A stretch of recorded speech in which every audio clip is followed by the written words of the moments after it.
को, अपने भाइयों को, अपनी माँ को, अपने परिवार के लोगों, उनकी आस्थाओं को, उनके स्वाभिमान सम्मान को कुचलने का अवसर इस सरकार को हम लोग नहीं देंगे। इसलिए हमें कमर कसनी है, मेहनत करनी है, घर घर जाना है, भाईचारा बनाना है। नारा तो बहुत लगाते हैं, एक टांग पे खड़े रहते हो, गर्मी नहीं देखते, सर्दी नहीं देखते। अगले 8 महीने अगर मेहनत कर लोगे तो बैनर लेके कहीं खड़े होने की आवश्यकता नहीं पड़ेगी। मेरी बात को आप याद रखें। इसलिए मैं आपसे कहने के लिए आया हूं। मैं धन्यवाद दूंगा मोहम्मद नासिर जी का जिन्होंने सपा छोड़ी है, बिल्लू यादव जी का जिन्होंने सपा छोड़ी है, जोगिंदर पटेल जी का जिन्होंने अपना दल छोड़ा है, कामता प्रसाद जी और आकाशदीप जी का जिन्होंने सुभाषपा छोड़ के आज आजाद समाज पार्टी की सदस्यता ग्रहण की है। मैं उनका दिल की गहराई से धन्यवाद देता हूं। प्यारे साथियों, आज के कार्यक्रम में सहयोगी रहे जसवंत मौर्य जी, शैलेंद्र वर्मा जी, देव प्रताप जी, शैलेंद्र मणि जी, अनिकेत धानुक जी, अनीश गाजी जी, सौरभ किशोर जी, इमरान खान जी, डॉक्टर अजय भारती जी, विवेक गौतम जी, निमेश लोधी जी, रोहित राव जी, विजय सिंह जी, अरविंद राजवंशी जी, सुशील घोष जी, नीरज यादव जी, अखिलेश कश्यप जी, नीरज कश्यप जी।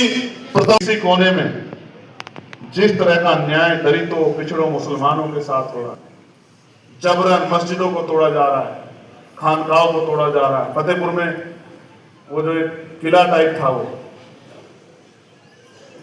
नहीं, फतेहपुर में कुछ और था, वो मकबरा पुलिस की मौजूदगी में तोड़ दिया।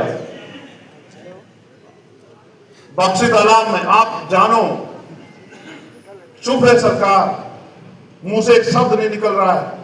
मैंने पूछा कितने डीएम लगाए हैं SC ST OBC के, बताओ, कोई जवाब नहीं।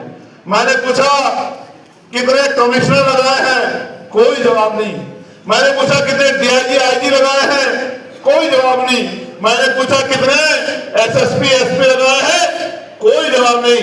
मैंने पूछा जिलों में कितने थानेदार लगाए हैं, कोई जवाब नहीं। मैंने पूछा कितने सेक्रेटरी लगाए हैं, कोई जवाब नहीं।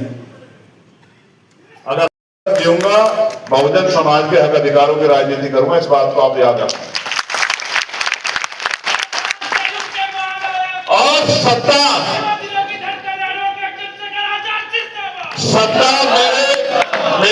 मेरे जेब में नहीं है। अगर सत्ता मेरे जेब में होती या मुझे व्यक्तिगत कहीं से सत्ता लानी पड़ती, तो अगर मुझे हजारों लोगों के ऊपर से भी गुजरना पड़ता तो मैं सत्ता लाके आपके पैरों में रख देता। ये लोकतंत्र है। अगर राजतंत्र होता, तलवार के दम पे सत्ता आती, तो मैं उस लड़ाई को भी लड़ता आपके लिए। मेरी बात को गौर से सुनना। लेकिन क्योंकि लोकतंत्र है और कलम से और वोट से शक्ति मिलेगी, इसलिए ये लड़ाई में जब तक आप अपना किरदार अदा नहीं करोगे, अपना रोल अदा नहीं करोगे, अपनी जिम्मेदारी नहीं उठाओगे, तब तक इस लड़ाई को हम लोग नहीं जीत सकते। और जितने आपने अपनी जिम्मेदारी उठा ली, मैं गारंटी देता हूं आपको कि आजाद समाज पार्टी भीमार में जैसा कार्यकर्ता किसी पार्टी में नहीं है। आज के समय में देश की किसी पार्टी के पास इतना मजबूत और ताकतवर कार्यकर्ता, संगठित कार्यकर्ता नहीं। बस वो अपनी जिम्मेदारी समझ ले।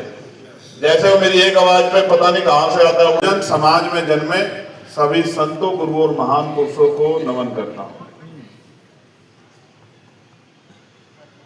और एक श्रृंखला है बहुत बड़ी, जब हम उनको याद करते हैं तो मैं मानता हूं कि बार बार, चाहे मैं फेसबुक के माध्यम से किसी स्पीच में मैं उन महापुरुषों का नाम लेता हूं, कई बार एक आधे महापुरुष का नाम छूट जाता है, लेकिन मैं उनके नाम जो लेता हूं उसका एकमात्र कारण ये है कि वो बहुत लोगों के लिए सामान्य व्यक्तित्व हो सकते हैं, लेकिन हमारे लिए वो हमारे महापुरुष हैं। और उनको पूजने की नहीं, उनको पढ़ने की जरूरत है। बुरा ये है कि हमारे बहुजन समाज ने भी महापुरुषों को पूजना शुरू कर दिया है, और जो हमारे विरोधी है वो भी चाहते हैं कि हम महापुरुषों को पूजें, पढ़े ना। पूजने से किसी को पूजने से किसी की मुक्ति का रास्ता नहीं निकलता।